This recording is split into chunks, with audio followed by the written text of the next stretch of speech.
Hello and welcome to the Sleepless Storyteller, where the day grows quiet, the fire burns low, and history gently carries you into sleep. I'm glad you're here tonight.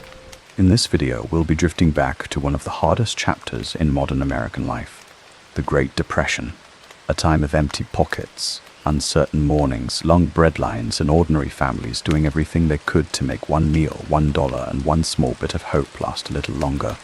Before we begin, make yourself comfortable. Settle into your pillow, let your shoulders soften, and take one slow breath in, and gently let it go. If your mind is still busy from the day, that's alright. You don't need to force it quiet. You don't need to solve tomorrow tonight. For the next little while, you can simply rest here and listen. As the story unfolds, let your breathing find its own slower rhythm. Easy and unhurried, soft and steady. Tonight's journey takes us back to a world that may feel strangely familiar in some ways. A world where people worried about bills, jobs, food, rent, and whether there would be enough left to carry the family through another week. But during the Great Depression, those worries weren't temporary. For millions of people, they became the shape of everyday life. This is not the polished version of history told through stock market charts and president's speeches. This is the quieter version, the human version. The version lived in cramped apartments, on worn-out farms, at kitchen tables where mothers stretched soup a little thinner, fathers searched for work a little longer, and children learned much earlier than they should have what it meant to go without. So if you like, let your eyes close now. Picture the rain tapping softly against a window. Picture a small lamp glowing in the corner of a modest room, and imagine the sound of a radio murmuring somewhere in the distance while a family wonders what tomorrow might bring. Tonight, on the Sleepless Storyteller, we'll be drifting into why you wouldn't survive the Great Depression. So settle in, get comfortable, and let the story begin. If you've ever worried about paying bills, if you've ever checked your bank account and felt a little uneasy, if you've ever wondered whether things might become more expensive next month, then you already understand a small part of what pirating. The difference is that for millions of Americans, those worries lasted not for a few days, not for a few weeks, but for years. Movies often show dramatic images from the Great Depression: long bread lines, dust storms, empty factories, men standing on street corners looking for work. And while those images are true, the reality was often quieter, more ordinary, and in some ways much harder. Because most people weren't experiencing dramatic moments every day. Most people were simply trying to make it through another Tuesday, another Wednesday, another month, another winter. Imagine waking up tomorrow morning and discovering that your savings are gone, your job is gone, your neighbors are facing the same problem, and nobody can tell you when things will improve. Not next week, not next month, not even next year. Take a moment to imagine that feeling. The uncertainty, the waiting, the constant effort to stretch every dollar as far as possible, because that was everyday life for millions of ordinary families. Families very much like yours. Tonight, we'll spend the next 2 hours quietly exploring what life was actually like during the Great Depression. We'll discover how families found food when money was scarce, how children spent their days, how parents protected their families, how communities helped one another survive, and why many of the strongest people of that generation never forgot those difficult years. So settle in, listen to the gentle rain outside, picture the warm glow of a small fireplace, and let's travel back to 1929. Chapter 1. The day. Everything changed. The morning of October 24th, 1929 began much like any other. The sun rose, people ate breakfast, children prepared for school, store owners unlocked their doors, workers headed toward offices and factories. Nothing about the weather suggested that history was about to change. If you were an Audiaki, life might have seemed think. The 1920s had brought excitement and growth. New inventions appeared regularly. Automobiles became more common. Radios filled homes with music and news. Many people believed the future would only get better. After all, why wouldn't it? The country seemed prosperous. Businesses were expanding. People were spending money, and confidence was everywhere. Yet beneath the surface, problems had been quietly growing, like cracks hidden beneath fresh paint. Most people couldn't see them, and even if they could, few imagined how serious they would become. Then came the stock market crash. Now, if you've never owned stocks, you might wonder why this mattered. Many Americans at the time wondered the same thing. At first, it seemed like a problem for wealthy investors, a problem happening somewhere far away, a problem affecting somebody else. But over time, the effects spread outward, like ripples across a pond. Businesses began struggling. Factories slowed production. Workers lost jobs. Banks became unstable. And slowly, almost quietly, the economy began to change. For ordinary families, the changes didn't happen all at once. There was no single morning when everyone woke up poor. Instead, the hardship arrived gradually. One neighbor lost a job, then another. A local store closed. A factory reduced hours. A family postponed buying something they needed. Then another family did the same. Little by little, communities began to feel the pressure. And for many people, the hardest part wasn't the poverty itself. It was the uncertainty. Not knowing whether things would improve next week. Not knowing whether a paycheck would arrive. Not knowing whether a paycheck would arrive. Not knowing whether enough food would be on the table next month. That uncertainty would become one of the defining experiences of the Great Depression. The story of ordinary people trying to survive in extraordinary circumstances. A story that would shape an entire generation. By 1930, the full weight of what had happened was becoming clear. The stock market crash hadn't just affected wealthy investors. It had triggered a chain reaction. Banks that had invested heavily in stocks began to fail. When banks failed, people lost their savings. When people lost their savings, when people lost their savings, when people lost their savings, when businesses closed, when businesses closed, when businesses closed, when businesses closed, where might surprise you. There was no government safety net, no unemployment insurance, no food stamps, no welfare programs. If you lost your job, you were on your own. If you ran out of money, there was nobody to turn to. If you couldn't pay your rent, you were evicted. If you couldn't pay your rent, you were evicted. If you couldn't buy food, you went hungry. It sounds harsh by today's standards. Because it was. By 1932, nearly 1 in 4 American workers, 25 that survived. Because for every person who lost a job, there was a family, a wife, children, elderly parents, people who depended on that paycheck. And if you count all the people affected by unemployment, the real number was much higher. Imagine walking through a city during those years. The streets are quieter than they used to be. Fewer cars, fewer people shopping. Storefronts are boarded up. Men in worn-out clothes stand on street corners. Some hold work for this bite food toy, family to feed. And here's something that might surprise you. Many of those men had been successful just a few years earlier. Factory foremen, bank clerks, salesmen, small business owners, people who had worked hard their entire lives, people who had done everything right. But in this new world, doing everything right, but in this new world, doing everything right wasn't enough. Chapter 2. The Cue at Estardle. Most stories about the Great Depression focus on dramatic events.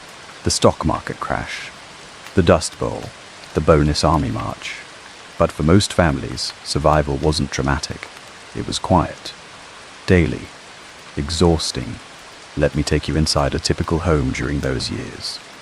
The family wakes up early, not because they need to get to work, but because they need to get to work, but because there's no reason to sleep in. Every day creates treasury. How will we tie? How will we keep going? Breakfast is simple. Maybe bread, maybe oatmeal, maybe nothing at all. Children learn not to complain. They see the worry in their parents' eyes. They understand, without being told, that things are different now, that they need to be strong, that everyone needs to help. There's no money for new clothes, so mothers mend and patch. They turn worn-out adult clothes into children's clothing. They darn socks until there's more thread than fabric. They turn worn-out adult clothes into children's clothing, and they make do again. Lunch comes and goes. Maybe a bowl of soup, maybe bread and water. Maybe a neighbor shares what little they have. Dinner is often the same: potatoes, beans, bread. Whatever is cheapest and most filling. Meat becomes a rare luxury, once a week if they're lucky, once a month more often than not. And yet people found ways to survive. They learned to cook things that most of us would never consider eating today: dandelion greens, pig's feet, pork scraps that butchers used to throw away. Anything that could fill a stomach, anything that could keep a family going for one more day. The ingenuity of Depression-era housewives became legendary. They could take a single chicken and make it last for a week. The meat for Sunday dinner, the bones for soup on Monday, the leftover scraps for hash on Tuesday, the fat rendered for cooking. Nothing was wasted. Nothing was thrown away. Every scrap had a purpose. They made their own soap from kitchen fat and lye. They baked their own bread because it was cheaper than buying it. They grew vegetables in tiny backyard gardens, coaxing food from soil that often seemed unwilling to give. They canned fruits and vegetables during the summer, preserving them for the long winter months when fresh food would be impossible to afford. Children learned to forage. They knew which wild plants were edible. They could identify mushrooms that wouldn't poison them. They knew where to find berry bushes and nut trees. They developed skills that most modern children would never need. But in those years, these skills meant survival. Clothing was patched and repatched until it was more patched than original fabric. Shoes were resoled with pieces of old tires. Coats were made from blankets. Dresses were fashioned from feed sacks, carefully chosen for their patterns so the finished garment wouldn't look like it came from a farm supply store. Homes were heated with wood that children gathered from vacant lots, or coal that was carefully rationed. Families would close off rooms they didn't use, gathering in one small space to conserve heat. In winter, they slept in their clothes, piling blankets on top of themselves. In summer, they opened every window and suffered through the heat because they couldn't afford fans. And through it all, there was the constant gnawing hunger. Not the hunger you feel when you miss a meal, not the hunger you feel when you're dieting, but a deep, persistent hunger that never really goes away. The hunger of knowing that there might not be enough tomorrow. The hunger that forces you to give the best portions to your children while you eat the scraps. The hunger that keeps you awake at night, wondering how long you can keep going. Parents learned to hide their hunger. They would claim they weren't hungry. They would say they already eaten her. They would give their portions to their children, knowing that growing bodies needed food more than they did. And they would go to bed with empty stomachs, hoping that tomorrow would be different. But tomorrow was always the same. And the day after that. And the day after that. Chapter 3. The community's response. Here's something that might give you hope. When things were at their worst, communities. Neighbors helped neighbors. Not because they were asked. Communities came together. Neighbors helped not because they expected anything in return, but because they understood that survival depended on cooperation. Imagine a small town during those years. A town where everyone knows everyone, where people have known each other their entire lives. When one family falls on hard times, others step in. A shared meal, a loan of a few dollars, a place to stay, a job, however small. Churches became lifelines. They organized soup kitchens. They collected clothing. They provided not just spiritual guidance, but practical, everyday help. Food, shelter, hope.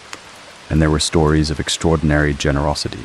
Farmers who shared their crops with hungry neighbors. Store owners who extended credit, knowing they might never be paid. Landlords who reduced rent or let families stay without payment. People helping people. Ordinary kindness in extraordinary circumstances. But there was also shame. Many people felt embarrassed to ask for help. They had always taken care of themselves. They had always been independent. Asking for assistance felt like admitting failure, so they suffered in silence. They went hungry rather than ask for food. They wore threadbare clothes rather than accept charity. They pretended everything was fine, even when it wasn't. The pride of the Depression era is something that's hard to understand today. People would rather go hungry than admit they couldn't provide for their families. They would rather wear shoes with holes in them than accept handouts. They would rather suffer in silence than face the humiliation of asking for help. This pride was both a strength and a weakness. It gave people the determination to keep going, to keep trying, to never give up. But it also prevented them from accepting help when they desperately needed it. It isolated them in their suffering. It made their struggles harder than they needed to be. But eventually, even the most proud people had to swallow their pride. They couldn't watch their children starve. They couldn't let their families freeze. They had to put aside their dignity and ask for help. And when they did, they discovered something surprising. That asking for help wasn't shameful. The people wanted to help. That we're all in this together. Community organizations like the Salvation Army and the Red Cross stepped up. They set up soup kitchens and bread lines. They distributed clothing and blankets. They provided medical care and dental services. They became lifelines for millions of Americans who had nowhere else to turn. Local governments also tried to help, but they were overwhelmed. The problem was too big, too widespread, too deep. Local charities couldn't handle the scale of suffering. They did what they could, but it wasn't enough. It could never be enough. The federal government, under Purdom, would feed in Firth. Hoover believed in self-reliance. He believed that government shouldn't provide direct aid to individuals. He believed that the economy would recover on its own if left alone. He was wrong. By 1932, it was clear that something more needed to be done. But that something wouldn't come until 1933, until a new president took office, until Franklin Delano Roosevelt introduced the New Deal, until a new president took office, until Franklin Delano Roosevelt introduced the New Deal, until the federal entities got to rely on their communities, to rely on each other. Chapter 4. The Bread Liners. One of the most famous images of the Great Depression is the bread line. Long queues of people waiting for food, patient, orderly, desperate. These bread lines appeared in cities across America, in New York, in Chicago, in San Francisco, in every major city, and in smaller towns too. Imagine standing in one of those lines. You've been waiting for hours, and you're hungry and hungry, forget with an hump, but you wait, because this might be your only chance to eat today. When you finally reach the front of the line, you're given a bowl of soup, maybe some bread, maybe a piece of fruit. It's not much, but it's something. And in those years, something was everything. But here's what many people don't realize. Bread lines weren't just for the homeless. They weren't just for people who had given up. The people in those lines were ordinary Americans, hard-working people, proud people. People who had never expected to find themselves in this situation. Some tried to hide their shame. They would wait until no one they knew was watching. They would wear their best clothes. They would pretend they were just passing by. But they were there, because they had no choice, because their families were hungry, because they would do anything to keep their children fed. The bread lines were a symbol of everything that had gone wrong, a symbol of a broken system. Fed. The bread lines were a symbol of everything that had gone wrong, a symbol of a symbol of an economy that had failed its people. But they were also a symbol of resilience, of people refusing to give up, of people doing whatever it took to survive. In New York City, the bread lines would stretch for blocks, thousands of people, waiting hours for a simple meal. In Chicago, the lines were just as long. In every major city, people stood in line, patient and orderly, waiting for their turn. There was no pushing, no shoving, no pushing, no was stagey on it. The soup kitchens that served these lines were often run by volunteers, women who had time and resources, men who wanted to help, people who couldn't bear to watch their fellow citizens starve. They would cook huge pots of soup. They would bake bread. They would do whatever they could to feed the hungry. Sometimes the soup was nothing more than hot water with a few vegetables. Sometimes it was a rich stew with chunks of meat. It depended on what was available, on what had been donated, on what the volunteers could afford. But it was always something, and in those years, something was everything. The bread lines were a constant reminder of the depression's toll. Day after day, the same people would line up, the same faces, The same desperation. They would come for breakfast. They would come for lunch. They would come for dinner.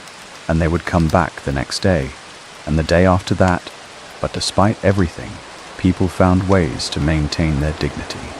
They would dress in their best clothes. They would stand in line with their heads held high. They would say please and thank you. They would not let their circumstances define them. They would not let the depression break their spirit. Chapter 5. The Havovans. As people lost their homes, they built new ones. Shacks made of scrap wood, cardboard, tin, whatever materials they could find. These makeshift communities were called Hoovers, named after President Herbert Hoover, who many people blamed for their suffering. Imagine living in a Hooverville. Your home is small, maybe one room, maybe just a shelter with a roof. There's no electricity, no running water, no heating except a small stove. But you're not alone. Other families live nearby. Everyone is in the same situation. Everyone is struggling, but everyone is also surviving. Somehow, in these communities, people created a life. They cooked together, they shared resources, they told stories. They found ways to laugh, even when there wasn't much to laugh about. Children played together. They didn't notice that their homes were made of cardboard. They just noticed that they had friends, that they could run and play, that life, somehow, continued. But life in a Hooverville was hard. Winter was brutal. Cold seeped through the thin walls. Families huddled together for warmth. Summer was huddled together for warmth. Summer was no better. Heat, dust, flies. They found ways to make the best of impossible circumstances, and many of them never forgot the kindness of strangers, the people who helped them when they had nothing, the communities that formed in the most unlikely places. Hoovervilles sprang up all over the country, in vacant lots, in city parks, along riverbanks, anywhere there was space. They were rough settlements, unregulated, but they were homes. Some Hoovervilles were little more than a few shacks. Others were small cities with hundreds of residents. They had their own rules, their own leaders, their own ways of surviving. In Seattle, a Hooverville grew to house thousands of people.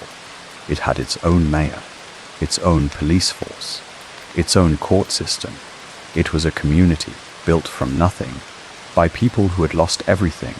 In New York's Central Park, a Hooverville sprang up. The city tried to evict the residents, but there was nowhere else for them to go. So they stayed. They built their shacks. They created their community. They survived. Life in a Hooverville was communal. People shared what little they had. They helped each other with building, with cooking, with childcare. They looked out for each other. They protected each other. Because when you have nothing, you have to trust each other. There were also dangers. Fire was a constant threat. The shacks were built from flammable materials. A single spark could destroy an entire community. Disease was also a problem. Without proper sanitation, illnesses spread quickly. But people coped. They found ways to manage. They didn't give up. The Hoovervilles were a testament to human resilience, a testament to the fact that people can survive almost anything, that even in the worst circumstances they can find ways to live, to hope, to keep going. Chapter 6. The dull. Now let's travel to the Great Plains, because for farmers in that region, the Great Depression was even worse. Imagine a farm in Oklahoma, or Kansas, or Texas. Years of drought had turned the soil to dust. When the wind blew, the dust would rise, creating storms that could last for days. Storms so thick you couldn't see your hand in front of your face. These were the Dust Bowl years, and they destroyed lives. Imagine watching your crops die, the wheat that was supposed to feed your family, the vegetables you had planted with such hope, all gone, dried up, alive with the wind by. Imagine watching your farm disappear, the soil that had sustained your family for generations, blowing away, becoming part of the dust clouds that darkened the sky. There was nothing you could do. No rain, no crops, no money, no hope. Many farmers abandoned their land. They packed whatever they could carry. They left behind the farms their families had owned for decades. They headed west, to California, where they had heard there was work, where they had heard there were the herd. They traveled in worn-out trucks, cars held together with hope and spare parts, families crowded together, children crying, parents worrying, grandparents trying to stay strong. And when they arrived in California, they found that the promise of work wasn't always real. There were more people than jobs, more workers than farms could employ. They were competing with each other for the lowest wages, living in camps, working for pennies, struggling to survive. But they kept going, because what else could they do? They had come so far. They had sacrificed so much. They couldn't give up now. The Dust Bowl was a catastrophe on a scale that's hard to imagine. Millions of acres of farmland were destroyed. Thousands of families were displaced. The land that had once been the breadbasket of America became a desert. The dust storms were terrifying. They would roll in without warning. The sky would turn black in the middle of the day. The wind would howl. The dust would seep into everything. It would get in your eyes, your nose, your mouth. You would cough it up for days. It would cover everything. You would sweep and sweep, but there would always be more dust. Children suffered from dust pneumonia, a respiratory illness caused by breathing in the dust. Many children died. Many more were permanently damaged. Their lungs never fully recovered. They carried the scars of the Dust Bowl for the rest of their lives. Families tried to protect themselves. They would hang wet sheets over their windows, hoping to keep the dust out. But it was hopeless. The dust got everywhere. In your food, in your bed, in your lungs. Crops died. The land was barren. There was nothing to eat, nothing to sell, nothing to live for. Farmers who had been successful for decades were reduced to poverty. People who had never asked for anything in their lives were forced to accept charity.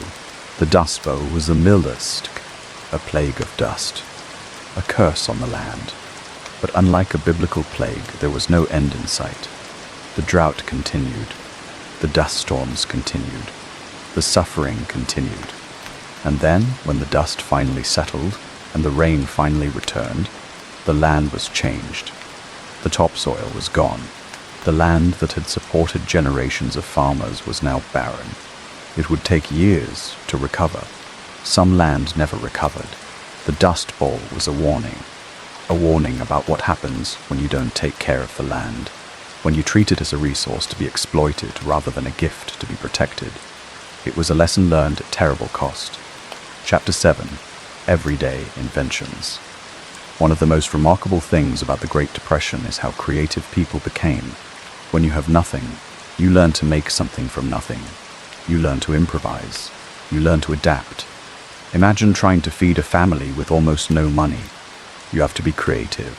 You learn to stretch every ingredient. One chicken can become several meals. The meat for dinner, the bones for soup, the fat for cooking. Nothing is wasted. Nothing. Clothing becomes a challenge. No money for new clothes. But mothers learn to sew. They turn flour sacks into dresses. They patch and mend and patch again. They make one set of clothes last for years. Even shoes become a problem. No money for new ones. So you repair them. You add a card cord sal. You wrap your feet in cloth. You wear them until they fall apart. And then you wear them some more. Homes are repaired with whatever is available. Scrap lumber. Nails pulled from old buildings. Whatever can be found. Whatever can be salvaged. And here's the thing. People took pride in these inventions. They boasted about how little they needed, how creative they could be, how they could survive on almost nothing. This was the spirit of the Depression, not just surviving, but taking pride in surviving, finding dignity in making do, strength and adaptability. The inventions of the Depression era were remarkable. There were car engines that ran on wood gas because gasoline was too expensive. There were houses built from scrap materials. There were gardens that produced food from barren soil. There were countless examples of human ingenuity overcoming impossible circumstances. Women became experts at making things last. They would cut old clothes into strips and weave them into rugs. They would turn used coffee grounds into dye. They would make bread from potato peelings. They would create meals from things that most people would throw away. Children learned to be resourceful too. They would collect scrap metal and sell it for pennies. They would gather wild berries and nuts. They would build toys from discarded materials. They learned that you don't need money to have fun. You just need imagination. The creativity of the Depression era extended to entertainment as well. Families would gather around the radio and listen to programs. They would play board games that they had made themselves. They would tell stories and sing songs. They created their own amusement because they couldn't afford to buy it. There's a famous story about a family that had no money for Christmas presents. The father took a piece of wood and carved a dollhouse for his daughter. He used scraps of fabric for curtains. He used twigs for furniture. It was simple, it was crude, but it was made with love. And his daughter treasured it for the rest of her life. This was the spirit of the Depression. The spirit of making do. The spirit of finding joy in small things. The spirit of finding joy in small things. The spirit of appreciating what you have, rather than regretting what you don't. Chapter 8. The Changing Family Dynamics. The Great Depression changed families forever, not just economically, but emotionally, psychologically. Before the Depression, families were often more divided. Men worked outside the home. Women managed the household. Children had their roles. But during the Depression, everything changed. Everyone had to work together. Everyone had to contribute. Everyone had to sacrifice. Families became closer. They spent more time together. They shared more meals. They told more stories. There was also tension, stress, arguments, anxiety. Imagine living with the constant pressure of survival. Always worrying about money. Always wondering if there will be enough food. Always trying to keep your family together. It took a toll. Relationships were strained. Some families broke apart. Others became stronger than ever. But for many, the Depression created a bond that lasted a lifetime. They had survived together. They had shared the struggle. They had found strength in each other. And when things finally got better, they never forgot what they had been through. They never forgot what they had learned. They never took anything for granted again. Families during the Depression had to adapt in ways that were previously unimaginable. Women who had never worked outside the home took jobs. Men who had never cooked learned to make meals. Children who had never known hardship learned to be grateful for small things. The traditional roles of men and women blurred during the Depression. Men who couldn't find work stayed home while their wives took jobs. Women who had been homemakers became breadwinners. These changes were difficult. They challenged deeply held beliefs about gender and family, but they were necessary. They were part of survival. Children also had to grow up fast. They learned about hardship early. They understood that their families were struggling. They helped however they could. They collected firewood. They tended gardens. They watched younger siblings. They contributed to the household in ways that children today rarely do. But despite all the stress, many families found that they were actually happier during the Depression. They spent more time together. They talked more. They shared more. They found joy in simple things. They learned what was really important: family, love, hope. These things couldn't be taken away. These things were free. Chapter 9. The Psychological Toll. But let's be honest about something. The Great Depression took a terrible psychological toll. Years of uncertainty. Years of struggle. Years of failure. Imagine being a man who can't provide for his family. In those years, that was the definition of manhood. Providing. Protecting. Supporting. When you can't do that, when you lose your job, when you can't find work, when you have to ask for help, the shame is overwhelming. Many men couldn't handle it. They walked away from their families. They disappeared. Sometimes for a few days, sometimes forever. They couldn't face their children, couldn't face their wives, couldn't face their own reflection.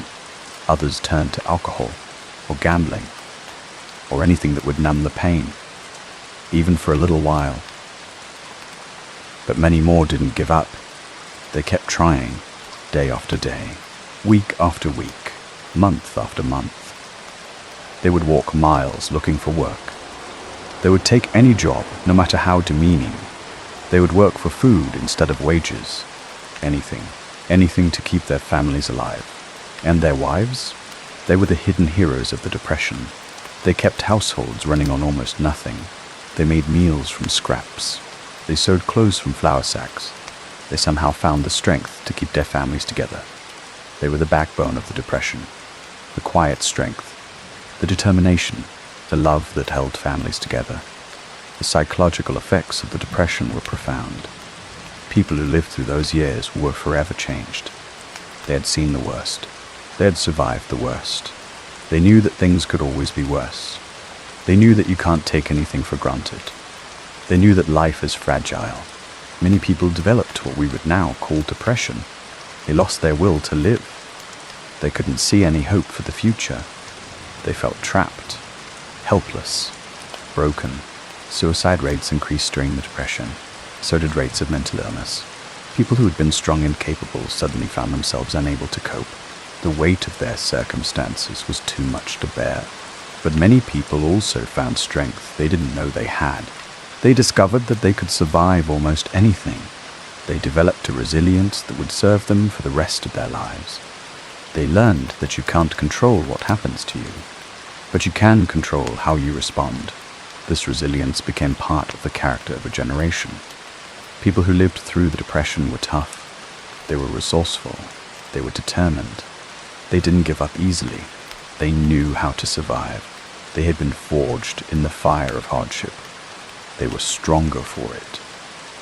Chapter 10. The Power of Radio. Now let's talk about something that brought people comfort. The radio.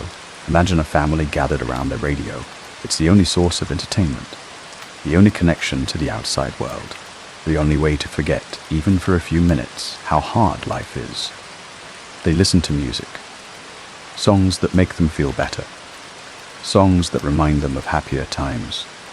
Songs that give them hope.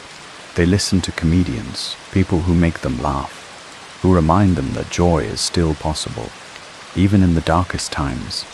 They listen to news about what the government is doing, news about whether things will get better, news that gives them something to hold on to, and they listen together, as a family, huddled around the radio, finding comfort in each other, finding strength in shared experience.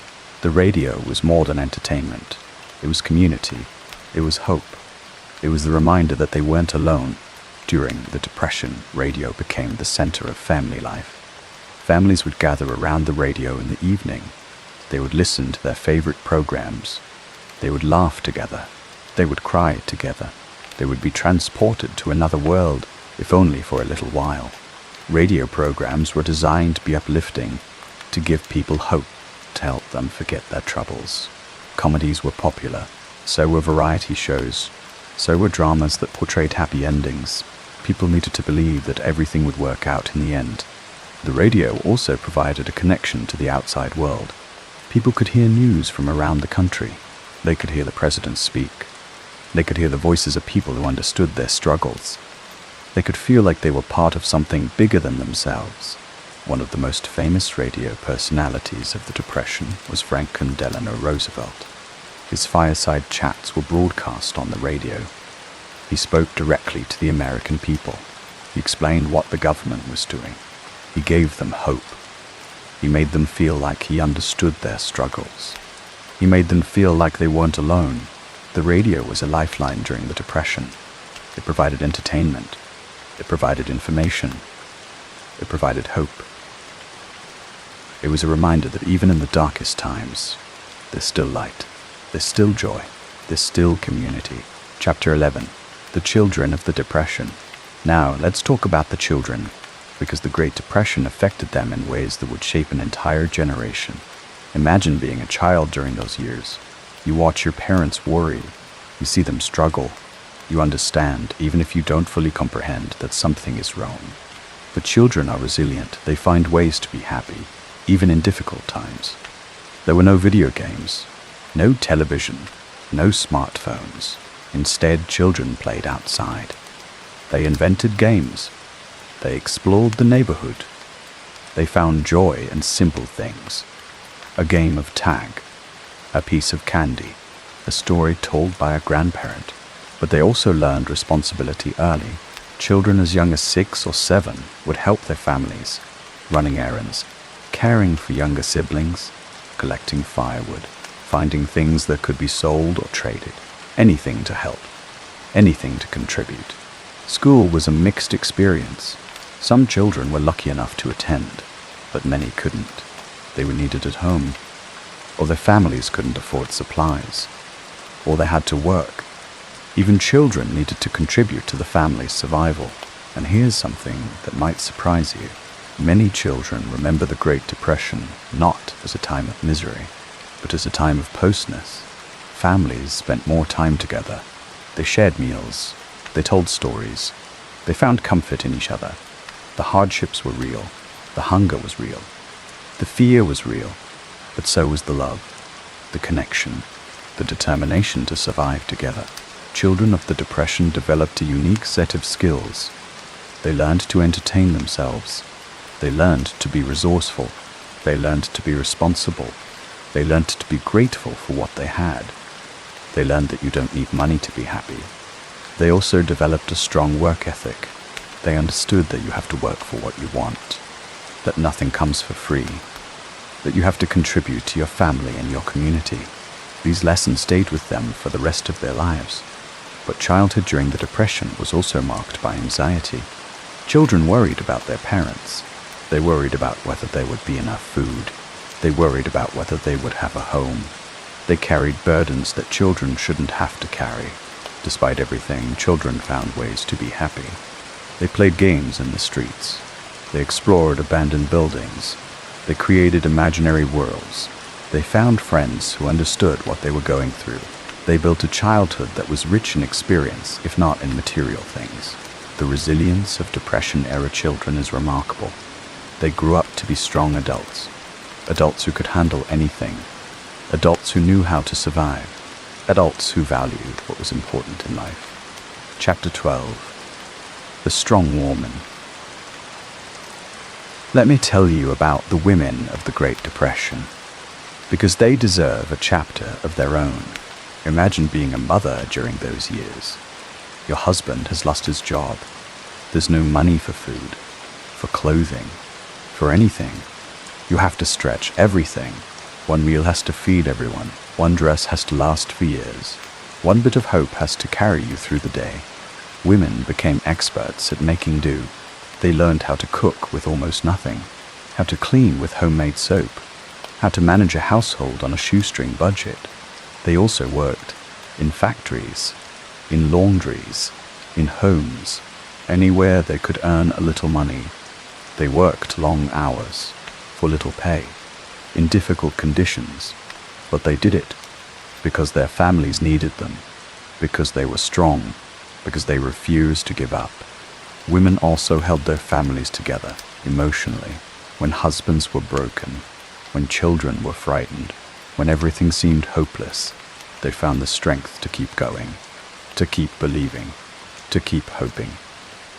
They were the unsung heroes of the Great Depression, the backbone of survival, the source of strength, the heart of the family.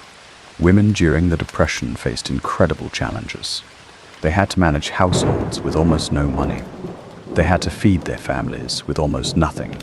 They had to keep their families together when everything seemed to be falling apart. But they also found opportunities. Women entered the workforce in greater numbers. They took jobs that had previously been reserved for men. They proved that they could do anything men could do. They laid the groundwork for the feminist movements of later decades. Women also took on leadership roles in their communities. They organized food drives. They ran soup kitchens. They provided support for struggling families. They showed that women could be leaders, could be organizers, could make a difference. The women of the Depression were strong. They were resourceful. They were determined. They refused to give up. They refused to let their families suffer. They found ways to survive. They found ways to thrive. And their legacy lives on, in the women who followed them, and the daughters and granddaughters who learned from their example, in the communities they built and the families they raised. They were the backbone of the Depression generation. They were the heart of survival. Chapter 13. The Exodus. Throughout the Great Depression, people moved. They left their homes, left their communities, left everything they knew. They moved for work. They moved for food. They moved for survival. Imagine packing your entire life into a car, or a truck, or a wagon, leaving behind everything that doesn't fit. What do you take? What do you leave? What do you hope to find at the other end? Families traveled for days, weeks, sometimes months. They slept in their cars, ate whatever they could find, worried about what would happen next. And when they arrived, they found others just like them, thousands of people, all looking for the same thing: work, food, hope. Some found it, many didn't, but they kept going, because what else could they do? The migration of the Depression era was one of the largest in American history. Millions of people moved. They left the Dust Bowl for California. They left the cities for the countryside. They left the countryside for the cities. They went wherever they thought they could find work. Route 66 became the highway of dreams. People would travel west on Route 66, looking for a better life, looking for hope, looking for hope. The road was packed with cars and trucks, families crammed into vehicles, belongings tied to the roof, children in the back seat, everyone looking for a new start. But the new start was often hard to find. California was overwhelmed. There were more people than jobs, more workers than farms could employ. Many people ended up in camps, living in tents, working for pennies, struggling to survive. Some people moved in the other direction. They went to the cities. They thought they could find work in factories. But the factories weren't hiring.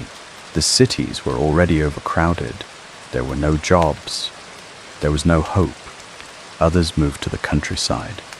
They thought they could live off the land, but the land was barren. The drought had destroyed the farms. There was nothing to live off. The migration of the Depression era was a desperate movement. People who had lost everything were trying to find something, anything, a way to survive, a way to keep going, a way to hope. And in their movement, they changed America. They mixed with people from different regions, different backgrounds, different cultures. They learned from each other. They shared their experiences. They built a new American identity, an identity forged in hardship, an identity built on resilience, an identity that would survive the Depression and last for generations. Chapter 14. The New Deal in 1933. Everything changed. A new president took office, Franklin D. Roosevelt, and he promised a new deal, a new way forward, a new hope for the American people. Roosevelt understood something important. The government had to act. It had to help people. It had to create jobs. It had to provide hope. And so he did. Programs were created: the Civilian Conservation Corps, the Works Progress Administration, the Social Security Act, and many more. Imagine being a young man in the Civilian Conservation Corps. You're sent to work in national parks, building trails, planting trees, working on conservation projects. You have a job, you have food, you have shelter, you have purpose, and you know that your paycheck is helping your family. You're contributing, you're making a difference, you're building a future. For millions of Americans, these programs were life-saving, not just because they provided jobs, but because they provided hope, the feeling that things could get better, the feeling that the government cared, the feeling that they weren't forgotten. The New Deal was a turning point in American history. It marked the beginning of the modern welfare state. It established the principle that the government has a responsibility to help its citizens. It created programs that would last for generations. The Civilian Conservation Corps was one of the most popular programs. Young men were sent to work in national parks and forests. They built trails. They planted trees. They constructed buildings. They did work that would benefit the country for decades. The Works Progress Administration was even larger. It employed millions of Americans. They built roads, bridges, schools, hospitals. They created public art. They funded writers and musicians. They gave people a sense of purpose, a sense of dignity, a sense that they were contributing to something bigger than themselves. The Social Security Act was perhaps the most important program. It established a safety net for the elderly, for the disabled, for the unemployed. It guaranteed that people would have something to fall back on, something to keep them from falling into poverty, something to give them hope. The New Deal changed the relationship between Americans and their government. People began to expect that the government would help them, that the government would protect them, that the government would be there for them in hard times, and in many ways that expectation has lasted to this day. The New Deal established the principle that government has a responsibility to its citizens, a responsibility to provide for their basic needs, a responsibility to protect them from the worst effects of economic hardship. It was a radical idea at the time, and it's an idea that continues to shape American society today. Chapter 15. The Lessons Learned. Let me share some of the lessons from the Great Depression, lessons that shaped a generation, lessons that still matter today. First, never waste anything. Food, money, clothes, time. Everything has value. Everything should be used carefully. Second, be prepared. You never know what might happen. Save for hard times. Plan for emergencies. Be ready for anything. Third, help others. When you have something, share it. When you see someone struggling, help them. We're all in this together. Fourth, be grateful for what you have, for the people in your life, for the small things that bring joy. Fifth, be resilient. Life will knock you down. Get back up. Keep going. Never give up. Sixth, value hard work. There's dignity in work. Purpose in work. Meaning in work. Seventh, be patient. Things won't always go your way. Hard times don't last forever. Better days will come. These lessons were passed down from generation to generation, from parents to children, from grandparents to grandchildren. Lessons that are as relevant today as they were 80 years ago. The generation that lived through the Depression learned these lessons in the hardest possible way. They learned them through experience, through suffering, through survival, and they never forgot them. They passed these lessons to their children, the baby boomers, and they passed them to their grandchildren, Generation X, and they passed them to their great-grandchildren, millennials. These lessons are part of the American character, part of our national identity, part of who we are. They remind us that we're capable of surviving almost anything, that we're stronger than we think, that we can overcome adversity. They also remind us of the importance of community, of helping each other, of standing together in hard times.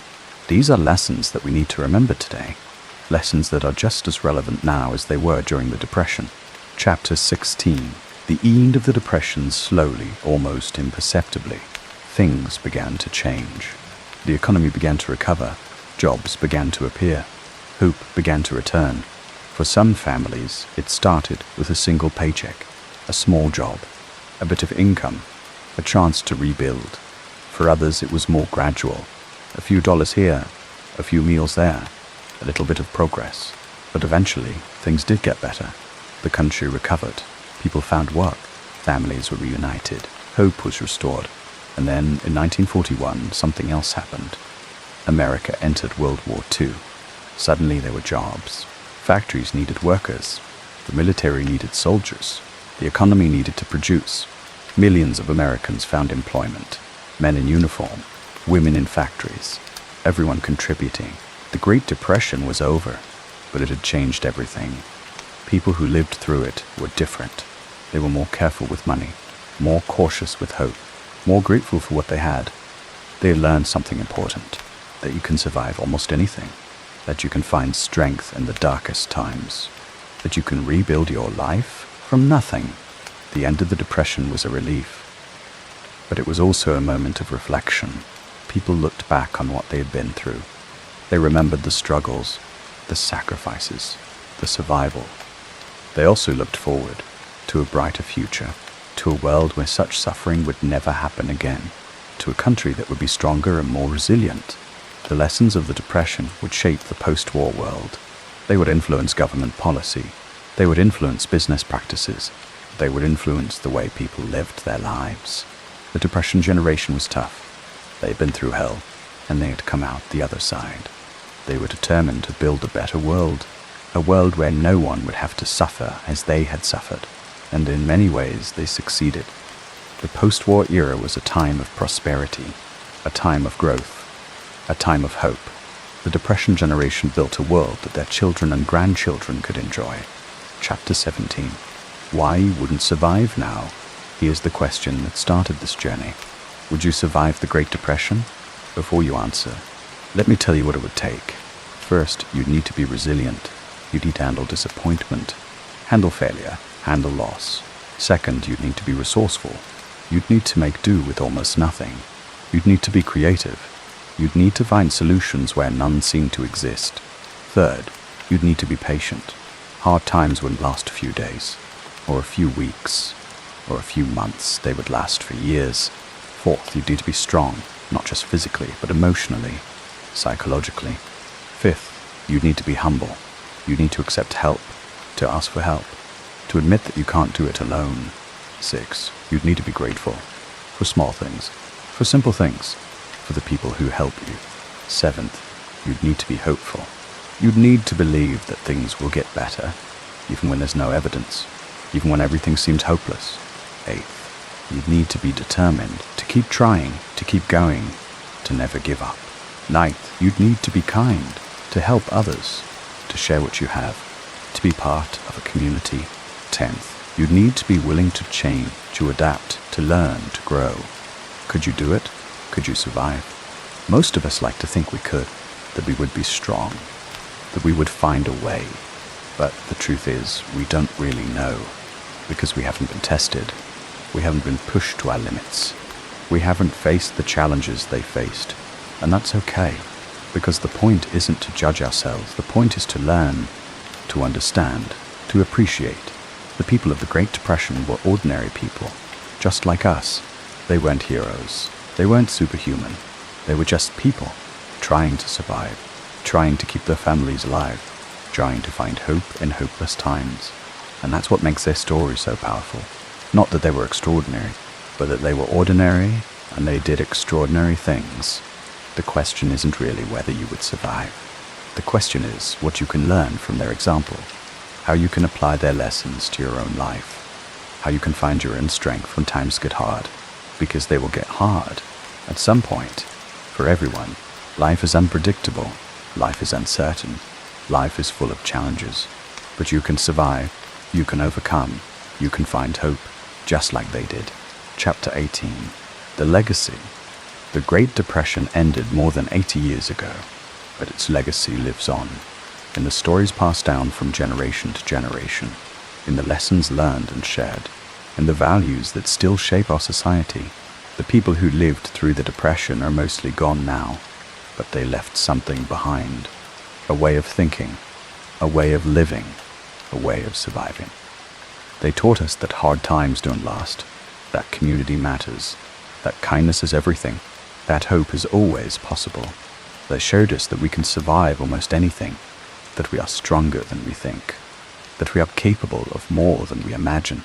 The legacy of the Depression is everywhere, in our grandparents who still save tinfoil and string, in our parents who encourage us to be prepared, in ourselves when we worry about money and wonder what the future holds.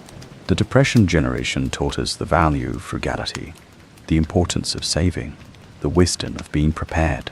These lessons are still relevant today. They're still valuable. They also taught us the importance of community, the power of helping each other, the strength that comes from standing together. These lessons are more important than ever in our divided world. They taught us the value of resilience, the ability to bounce back, to keep going, to never give up. This is a lesson that everyone needs to learn. Everyone can benefit from. They taught us the importance of gratitude, appreciating what we have, not taking things for granted, finding joy in small things. These are lessons that can make us happier, more content, more at peace. The legacy of the Depression is a gift from a generation that suffered, that struggled, that survived, a gift that we should treasure, that we should pass on, that we should use to build a better future. Chapter 19. Final. Reflections. As we come to the end of our journey tonight, I want you to take a moment to reflect on everything we've explored together. We've traveled back in time to a world that seems so different from ours, and yet in some ways so similar. The fears, the hopes, the struggles, the resilience, these are universal. timeless, human. The Great Depression was one of the most difficult periods in American history, but it was also one of the most revealing. It showed us what people are capable of, what we can survive, what we can overcome, and it taught us something important, that we are not alone, that we are connected, that we need each other. So as you close your eyes tonight, as you drift off to sleep, I hope you carry these stories with you. The stories of ordinary people doing extraordinary things, the stories of survival, the stories of hope. I hope you remember that you are stronger than you think, more resilient than you imagine, more capable than you know, and I hope you find comfort in the knowledge that no matter what challenges you face, you are not alone, that others have faced worse, and they survived. The people of the Great Depression showed us what it means to be human, to struggle, to suffer, to survive, to hope, to keep going. They showed us that even in the darkest times there is light. Even in the hardest moments there is hope. Even when everything seems lost, there is a way forward. And they showed us that we can do it too. That we have the strength, the resilience, the determination, that we can survive, that we can overcome, that we can find hope. Chapter 20. Closing. And now, as we drift gently towards sleep, let the soft murmurs of history fade into the background. The stories of those brave souls woven into the fabric of time. Let your breathing slow. Let your thoughts grow quiet. Let the world slip away, just for tonight. You traveled through history, explored great hardships, and witnessed incredible resilience. But now, it's time to rest. The warmth of the night surrounds you, holding you safe. The quiet hum of the world fades into a peaceful hush. Close your eyes, breathe deeply, and let your dreams carry you to a place of peace, where the past is a gentle whisper, and the present is calm, and the future is filled with hope. Good night, rest well, and may the spirit of those who endured and survived remain with you always. The Great Depression was a time of tremendous hardship, but it was also a time of tremendous strength.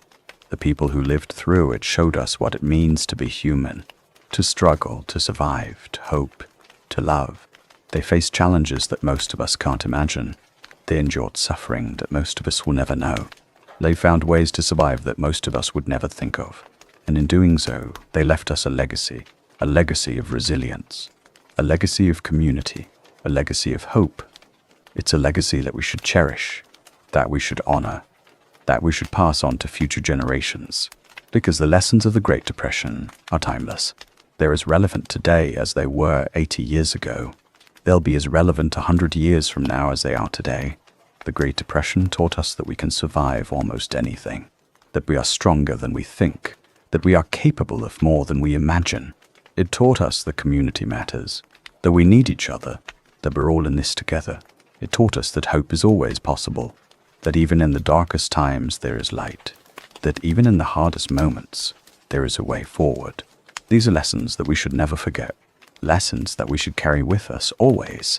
So tonight, as you drift off to sleep, remember the people of the Great Depression. Remember their struggles, remember their survival, remember their hope, and remember that you have the same strength, the same resilience, the same determination, that you can survive anything, that you can overcome any challenge, that you can find hope in any circumstance. Sleep well, dear listener, rest peacefully, and may the spirit of those who endured and survived remain with you always. And so, our journey through the Great Depression comes to a quiet end. Tonight, we've walked dusty streets where every penny mattered, stood in long bread lines, shared simple meals around worn wooden tables, and followed ordinary people who faced extraordinary hardship with remarkable resilience. Their world was filled with uncertainty, yet they kept going. They woke before sunrise. They worked when work could be found. They cared for their families, shared what little they had with neighbors, and held on to the hope that better days would eventually come. History often remembers the numbers, the headlines, and the great events. But behind every statistic was someone simply trying to make it through another day. Perhaps that's one of the quiet lessons they leave us with. Even in difficult seasons, people have an incredible ability to adapt, to endure, and to find small moments of comfort when they need them most. As you settle a little deeper into your pillow, let that thought stay with you. The story is over now. The worries of another century can gently fade into the distance.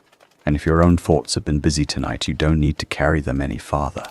Morning will arrive when it's ready.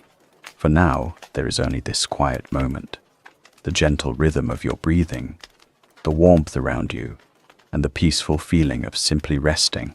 If sleep has already begun to find you, let yourself drift wherever it wishes to take you. And if you're still awake, that's perfectly all right. There's no need to hurry. Thank you for spending part of your evening here with me on *, the Sleepless Storyteller. If you've enjoyed tonight's journey and would like to drift through more quiet corners of history together, you're always welcome by this fireside. Until next time, sleep well, rest deeply, and may your dreams be peaceful. Good night.